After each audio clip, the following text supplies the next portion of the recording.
하나님 아버지, 오늘도 저에게 또 우리 성도님들에게 하나님의 말씀을 들을 수 있는 귀한 기회와 시간을 주신 것 감사를 드립니다. 하나님, 이 시간 하나님께서 기다리셨던, 그리고 하나님께서 기다리고 계시는 그 한 사람에게 하나님의 말씀이 들려지는 시간이 될 수 있도록 주님 주장하여 주시옵소서. 감사드리며 예수님의 이름으로 기도드립니다. 아멘. 여러분, 오늘은 대림절 첫째 주일입니다. 대림절은 단순히 성탄이 오고 있구나, 이제 좀 캐롤도 들리겠구나 하면서 12월 달을 즐기기 위해 있는 절기는 아닙니다. 이 대림절은요, 교회력의 첫 페이지를 여는 날입니다. 그러니까 세상의 달력은 1월 1일부터 시작한다면 이 교회의 달력은 대림절부터 시작하게 되는 것입니다. 그래서 교회는요, 이 초대교회 때부터 예수 그리스도를 중심으로 한 교회력에 따라서 예수님의 탄생, 고난받으심, 죽음, 부활, 승천, 그리고 재림을 통해 완성될 우리의 구원 역사, 구속사를 기억하며 계속해서 절기를 통해 재현해 왔습니다. 교회력에는 두 가지 큰 중요한 주기가 있습니다. 어떤 건가 하면 이 성탄 주기와 그리고 이 부활 주기입니다. 성탄 주기와 부활 주기라는 두 개의 주기가 있는데요, 대림절, 성탄절, 주연절까지를 성탄 주기라고 하고, 이 사순절, 부활절, 오순절, 성령 강림절까지를 부활 주기라고 합니다. 그래서 이 성탄 주기는 예수님의 오심을 중심으로 이루어진 절기이고, 부활 주기는 예수님의 고난과 죽으심과 부활과 이 성령의 충만함, 오순절 성령 강림을 중심으로 이루어진 절기입니다. 이 모든 절기가 시작되는 지점이 어딜까요? 대림절이에요.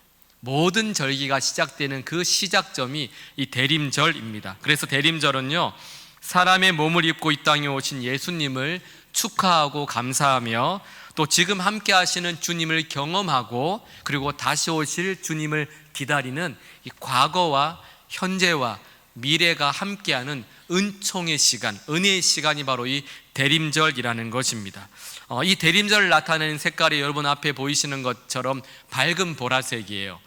우리 사순절에는 짙은 보라색을 사용하는데, 이 대림절 기간 성탄 주기에는 이 밝은 보라색을 사용합니다. 이 밝은 보라색이 의미하는 것이 있습니다. 준비와 기다림과 소망입니다. 준비와 기다림과 소망을 나타내는 색깔이 보라색이에요. 그냥 예뻐서 하는 것이 아니라 그런 의미들을 가지고 있습니다. 오늘 교회력의 시작인 대림절 첫째 주일을 시작하며 좀 우리의 시간표가 세상의 시간표가 아니라 주님 다시 오시는 그날을 기다리는 우리 교회력의 시간, 어떻게 보면 하나님의 시간표로 재조정되는 그런 시간이 되었으면 좋겠습니다. 그래서 이 시간은 우리 예수 그리스도를 중심으로 거룩을 향한 믿음의 한 해를 시작하며 반드시 임할 미래를 라는 제목으로 여러분들과 함께 좀 말씀을 나누어 보도록 하겠습니다. 여러분, 대부분의 사람들, 모든 사람들은 미래를 이야기합니다. 우리가 아이들이 밖에서 뛰노는 것들을 보면서도 그렇게 이야기하죠. 저 애는 정말 미래가 아주 잘 풀릴 것 같아. 또 어떤 경우에는 아이를 보면서 제가 손재주가 좋은 걸 보니까 기계 방면으로 과를 정해서 직업을 가지면 좋겠어. 우리 나름대로 어떤 그 아이의 미래를 예상하고 말을 합니다. 또는 어떤 친구가 사업을 다시 시작을 해요. 사업을 다시 시작할 때는 또 이렇게 얘기합니다. 너 이번에 사업 잘 될 것 같아. 내가 보니까 잘 될 것 같아. 또는 어떤 분들은 지금 사업을 시작한다고? 너 어려운 시간들을 분명히 보낼 것 같은데 지금은 때가 아니야. 그렇게 말하면서 자기 생각을 가지고 또 미래를 그렇게 예상하기도 합니다. 사람들은 언제나 이 미래에 대한 관심을 가지고 있습니다. 아마 여기 오신 여러분 모두도 미래에 대해서 관심을 가지고 계실 것입니다. 이런 관심 때문에 요즘처럼 무속에 빠져 있는 시대도 없을 것입니다. 이런 불확실한 미래에 대해서 조금 더 알고 싶어 해서 무속에 빠져 있는 시대가 오늘 같은 시대가 없을 거예요. 여러분 TV를 켜 보십시오. 종편이나 지상파나 모든 것을 보면요, 이 무당이라든가 또 신점이라든가 귀신을 소재로 하는 콘텐츠가 너무너무 많이 있습니다. 한국교회 트렌드 2026이라는 책을 보시면 이런 기사들이 있어요. 콘텐츠 집계 플랫폼인 플레이보드에 따르면요, 유튜브에 무당 관련 채널이 1364개, 사주 관련 채널 673개, 타로는 1641개에 달한다고 합니다. 유튜브 안에. 대표적인 무속 단체인 대한경신연합회와 역술인연합회에 가입한 무속인 수만 해도 몇 명이냐? 80만 명이래요. 80만 명. 그러니까 2000년대 초반에 보다 4배가 증가했답니다. 우리 전체 기독교 목회자 수가 한 10만 명 정도가 되거든요. 그런데 우리나라의 무속인 수가 여러분 80만 명이랍니다. 여러분 젊은이들의 핫플레이스 연트럴파크 그 연남동 숲길을 가시면요, 곳곳에 타로와 사주를 보는 집들이 즐비하고 있어요. 여러분 인터넷만 보셔도 아시잖아요.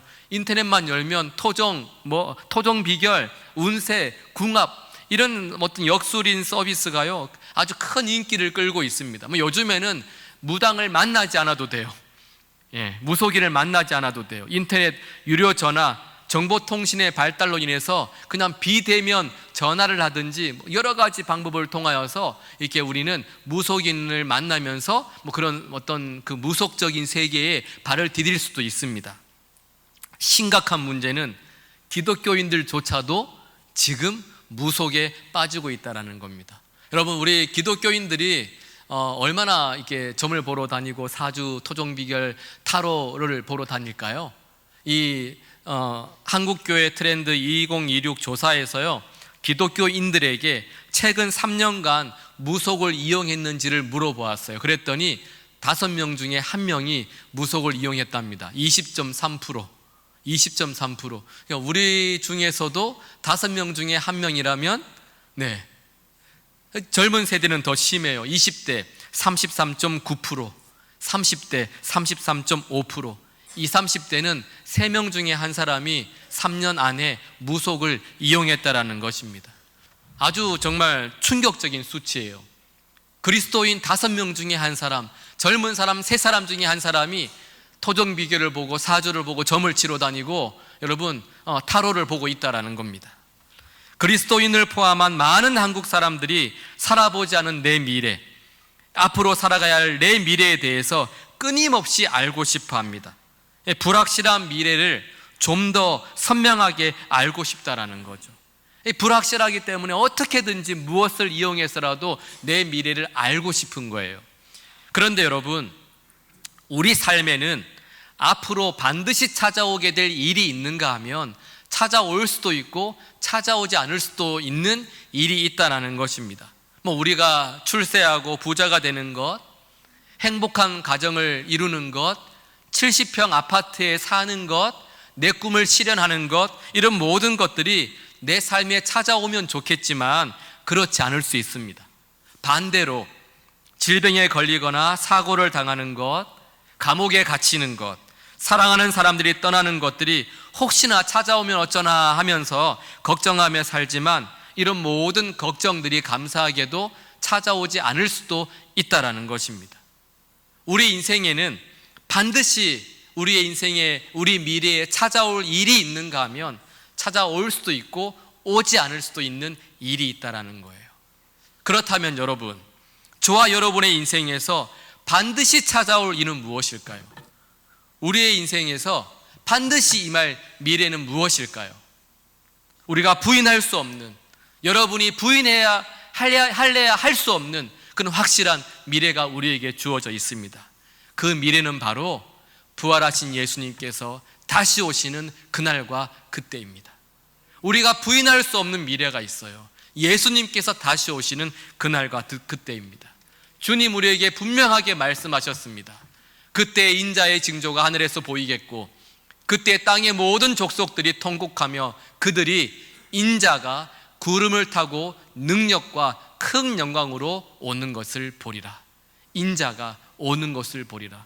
여러분, 예수님께서 승천하시고 하늘을 쳐다보고 있던 제자들을 향하여서 그 현장에 있었던 두 천사가 이렇게 알려줍니다. 어떤 말을 하는가? 갈릴리 사람들아, 어찌하여 서서 하늘을 쳐다보느냐? 너희 가운데 하늘로 올려주신 이 예수는 하늘로 가심을 본 그대로 오시리라 하였느니라. 너희가 본 그대로 예수님은 하늘로 가신 그대로 다시 오시리라 분명히 말씀하셨습니다. 세상 모든 것들이 불확실해도 단 하나만큼은 여러분 확실한 미래가 있습니다. 주님께서 반드시 다시 오신다라는 것입니다. 그날과 그때가 반드시 임한다라는 겁니다. 그래서 우리 예수님께서 우리에게 이렇게 말씀하셨습니다. 42절 말씀인데요, 그러므로 깨어 있으라. 어느 날에 너희 주가 임할는지 너희가 알지 못함이니라. 그러므로 깨어 있으라. 주님이 다시 오실 부인할 수 없는 확실한 미래 앞에 여러분, 우리는 예수님의 명령대로 깨어 있어야 합니다. 깨어 있어야지만 주님이 오시는 그날과 그때가 우리에게 구원의 날, 기쁨의 날로 맞이하며 주님과 함께 우리는 기쁨의 잔치를 벌일 수 있을 것입니다. 여러분, 이 깨어 있으라라는 이 단어가 참 재밌는데요, 이 깨어 있으라는 단어의 문법이 이렇습니다. 현재 시제, 능동, 명령형, 복수예요. 이 현재 시제, 능동, 명령형, 복수입니다. 이게 무슨 말씀인가? 현재 시제예요. 지속적으로, 반복적으로 항상 지금 깨어 있으라는 것입니다. 능동입니다. 누가 시켜가지고 억지로 깨어 있거나 자다가 또 깨다가 억지로 그렇게 하지 말고 적극적으로 자발적으로 깨어 있으라라는 뜻입니다. 그리고 명령형이에요. 이것은 선택이 아니라는 겁니다. 선택이 아니라 필수, 하나님의 명령이에요. 그리고 또 중요한 것은 복수형입니다. 한 사람도 예외 없이 모든 믿음의 공동체에게 주신 명령이라는 것입니다. 나에게만 주신 말씀이 아니라 한 사람도 예외 없이 믿음의 모든 공동체라면 깨어 있으라고 그렇게 말씀하고 계십니다. 여러분, 술 마시느라 깨어 있고, 인터넷 채팅 때문에 깨어 있고, 드라마 때문에 깨어 있고, 게임 중독 때문에 깨어 있는 것이 아닙니다. 슬퍼서 깨어 있고, 억울하고 원통해서 깨어 있고, 이를 갈고 누군가를 미워하느라 깨어 있는 것도 아닙니다. 주님 때문에 깨어 있으라는 것입니다. 주님을 위해서, 주님을 기다리기 위해서 깨어 있으라는 것입니다. 여러분, 우리가 이렇게 주님 때문에 깨어 있으려면요, 먼저는 하나님 아버지만 신뢰해야 됩니다. 우리가 주님 때문에 깨어 있으려면 하나님 아버지만 신뢰해야 돼요. 우리 36절 말씀 함께 읽어보겠습니다. 그날과 그때는 아무도 모르나니 하늘의 천사들도 아들도 모르고 오직 아버지만 아시느니라. 아멘. 여러분, 천지를 지으신 하나님께서, 천지를 지으신 예수님께서 그날과 그때를 모른다고 하고 계세요. 모른다는 것입니다. 예수님께서 자발적으로 자신의 한계를, 인간의 한계를 인정하신 것입니다. 어찌 보면 여러분, 하나님은 우리가 모르는 그날과 그때를 통해서 지금 저와 여러분들을 훈련하고 계시는 겁니다. 만약에 여러분, 저도 여러분들도 하나님처럼 우리가 일어날 그 모든 미래를 확실하게 잘 알고 있다고 한번 가정해 보시죠. 그러면 어떤 일이 일어나겠습니까? 그날과 그때가 멀었다고 생각하면 지금 여러분들 여기 와 계시겠어요? 야, 아직 멀었구나, 마음껏 즐기자, 놀자, 쾌락의 낙을 누리자, 그러지 않겠습니까? 또 만약에 여러분 가까웠다고 생각하면 여기가 아마 미어 터질 것입니다. 그러면서도 이런 생각하겠지요. 급하게 여러분들 회개하는 척 할 거예요. 왜냐? 실컷 죄 지으며 살다가 하루아침에 어떻게 진심으로 회개가 되겠습니까, 여러분? 어제까지 죄 짓고 쾌락을 즐기면서 그렇게 살았는데 당장 오늘 아침 와가지고 하나님 용서해 주세요, 진심으로 회개가 되겠습니까? 또는 어떤 성도님 가정이 쫄딱 망했는데 나는 이분이 언제 다시 재기해서 성공할지를 너무 잘 알고 있어요. 그렇다면 여러분, 그 성도님 붙들고 함께 기도하고 눈물 흘리고 아파하시겠어요? 나는 다 알고 있는데 언제 재기해서 성공할지를 어떻게 그 성도와 함께 울면서 기도할 수 있겠습니까? 그날과 그때는 하나님만 아시는 것입니다. 그날과 그때는 하나님만 아세요. 궁금해도 여러분, 모르는 것은 모르는 채로 남겨두셔야 해요. 주님도 모르시는 것을 다 알려고, 주님도 모르는 걸 우리가 다 알려고 해서는 안 돼요. 다 알려고 하다가 우리는요, 무속에 빠지게 되고요, 이단에 넘어가게 되고 무너지게 되는 것입니다. 그날과 그때는 아버지만 아시기 때문에 우리는 어떻게 합니까? 아버지만 신뢰하면 돼요. 하나님만 신뢰하면 그것이 안심이 되는 것입니다. 그래서 여러분, 어찌 보면 그날과 그때가 분명히 이른다라는 이 믿음은요, 우리로 하여금 깨어있게 하는 비결이 되는 거예요. 하나님만 신뢰하는 사람, 그 사람이 하나님 앞에서 깨어있는 사람입니다. 둘째로 여러분, 우리가 주님 때문에 깨어있으려면 멸하기 전에 깨달아야 합니다. 아주 중요한 메시지예요. 주님 때문에 깨어있으려면 멸하기 전에 우리는 깨달아야 합니다. 우리 하나님 말씀 함께 한번 읽어보겠습니다. 노아의 때와 같이 인자의 임함도 그러하리라. 홍수 전에 노아가 방주에 들어가던 날까지 사람들이 먹고 마시고 장가들고 시집가고 있으면서 홍수가 나서 그들을 다 멸하기까지 깨닫지 못하였으니 인자의 임함도 이와 같으리라. 아멘. 여러분, 노아 때에 홍수가 어느 날 갑자기 밀려온 것이 아닙니다. 하나님께서 분명히 노아에게 말씀하셨어요. 내가 그들을 땅과 함께 멸하리라. 내가 그들을 땅과 함께 멸할 것이다. 너는 너를 위하여 방주를 만들라. 여러분, 노아가 몇 년 동안 방주를 만들었는지 아세요? 10년? 100년? 120년 동안 방주를 지었습니다. 여러분, 120년 동안 방주를 지을 때 노아가 그냥 입을 닫고 가만히 있었을까요, 여러분? 아니에요. 120년 동안 노아는요, 산 꼭대기에서 방주를 지으면서 하나님의 경고의 말씀을 선포하며 살았어요. 그 끝날이 올 것이다, 그 끝날을 준비하라 외치며 120년을 살았습니다. 120년 동안 하나님께서 참고 기다리셨다라는 것입니다. 그런데도 그들은 먹고 마시고 장가들고 시집 가는데 그 짧은 인생을 다 쏟아버렸습니다. 잘 먹고 잘 사는데 바빠서요, 그들을 다 멸하기까지 깨닫지 못했습니다. 장가가고 시집가고 잘 먹고 잘 사는데 바빠서 멸하기까지 깨닫지 못했어요. 지금 예수님께서 이 노아 시대의 문제로 여러분 무엇을 강조하고 계시는지를 한번 보십시오. 주님이 지금 무엇을 강조하고 계십니까? 그 노아 시대 사람들의 악함이 아니에요. 지금 예수님께서 말씀하고 계시는 것은 그들을 다 멸하기까지 깨닫지 못하였다라는 것입니다.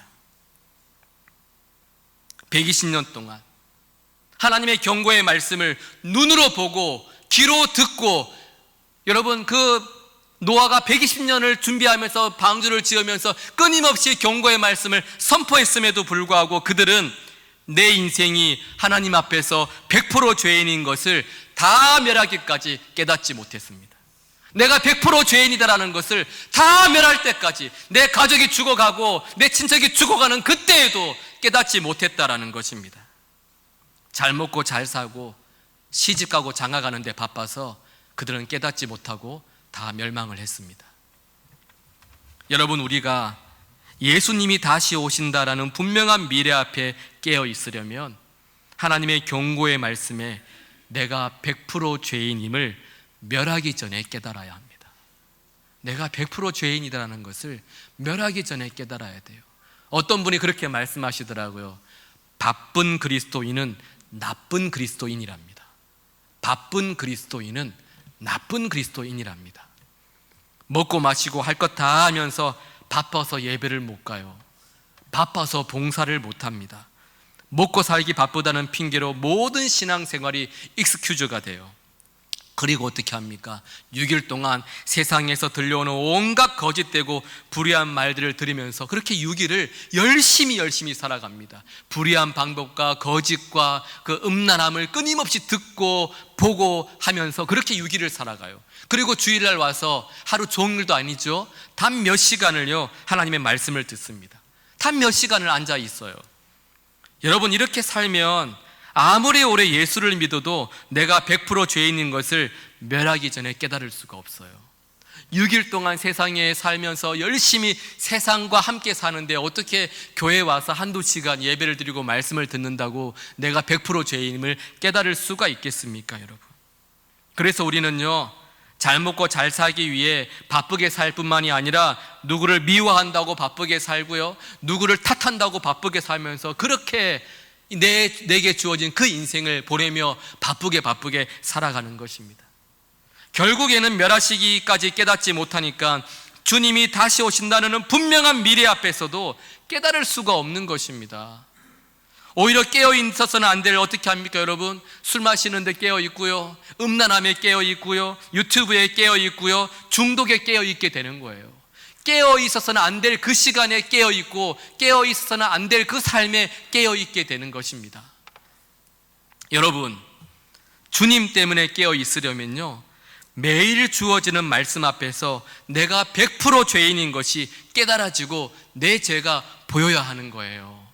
내가 100% 죄인인 것이 깨달아지고 보여지면 여러분, 우리가 누구를 정죄하고 누구를 비난할 수가 있겠습니까? 내가 100% 죄인인데 누가 이 말하고 누가 저 말해도요, 그냥 하나님의 말씀 앞에서 싸우고 분노하고 화내는 것이 아니라 그저 하나님의 말씀 앞에서 순종하며 믿음으로 살아갈 수 있게 되는 것입니다. 여러분, 잘 먹고 잘 사느라 바쁜 삶이 아니라 100% 죄인인 나를 구원하신 하나님을 위해서, 하나님 안에서, 하나님 때문에 바쁜 삶을 살아갈 수 있게 되는 거예요. 여러분, 지난주에 저에게 또 한 성도님에게 굉장히 기쁜 구원의 사건이 있었습니다. 제가 지난번에 한 말씀 드렸는데, 한 성도님께서 성도님의 상사가 계시는데 이분이 말기암에 걸리셨어요. 그 성도님과 여러 주변 분들이 이분의 구원을 위해서, 이분에게 하나님의 복음이 들어가도록 열심히 수년을 기도했던 직장 상사입니다. 근데 이분이 말기암에 걸리셨는데요, 사실은 11월 24일 지난주 월요일인가요? 지난주 월요일 날 그 성도님과 제가 그분을 만나기로 했어요. 만나서 기도도 하고 좀 복음을 전하려고 했는데 갑자기 몇 주 전에 이분이 심정지가 와서 응급실에 들어가게 되셨습니다. 심정지가 왔어요, 여러분.